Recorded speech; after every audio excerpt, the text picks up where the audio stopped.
আসসালামু আলাইকুম। আজকে আমরা রওনা দিয়েছি টাঙ্গাইল জেলার মধ্যে সর্ববৃহৎ গরুর হাট অর্থাৎ কায়তলা গরুর হাটের উদ্দেশ্যে।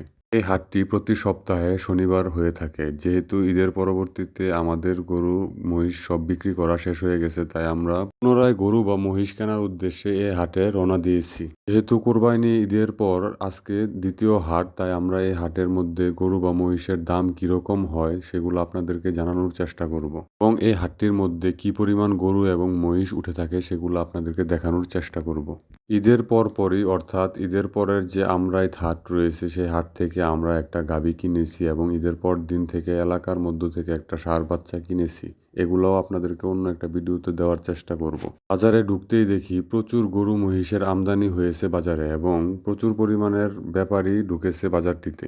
যেহেতু বাজারটি টাঙ্গাইল জেলার মধ্যে সর্ববৃহৎ গরু এবং মহিষের হাট, তাই বিভিন্ন জায়গা থেকে এই বাজারে অনেক ক্রেতা বিক্রেতা আসে গরু বা মহিষ বিক্রি করা এবং কেনার জন্য। বাজারে ঢুকতেই দেখি বিক্রেতার থেকে ক্রেতার পরিমাণ অনেক বেশি, অর্থাৎ এখানে যে পরিমাণ গরু এবং মহিষ উঠেছে তার থেকে ক্রেতার পরিমাণ অনেক বেশি। সেই ক্ষেত্রে দেখা যাচ্ছে প্রত্যেকটা গরু এবং মহিষের দামটা একটু বেশি।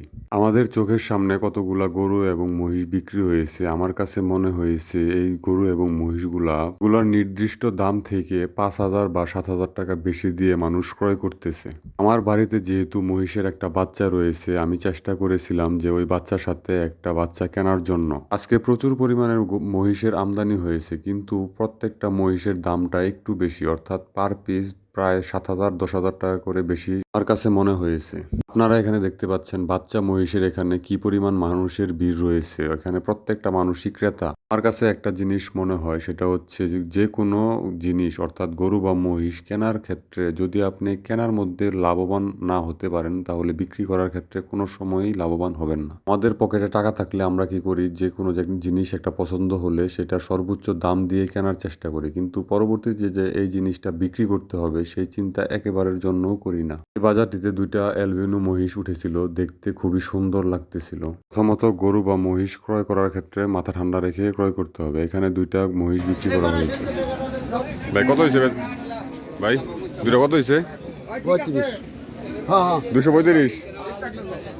তুমি দেখছো, আমি কিন্তু দেই নাই, বুঝো না? তোমার দেয় কিন্তু জোড়া কি 2,35,000?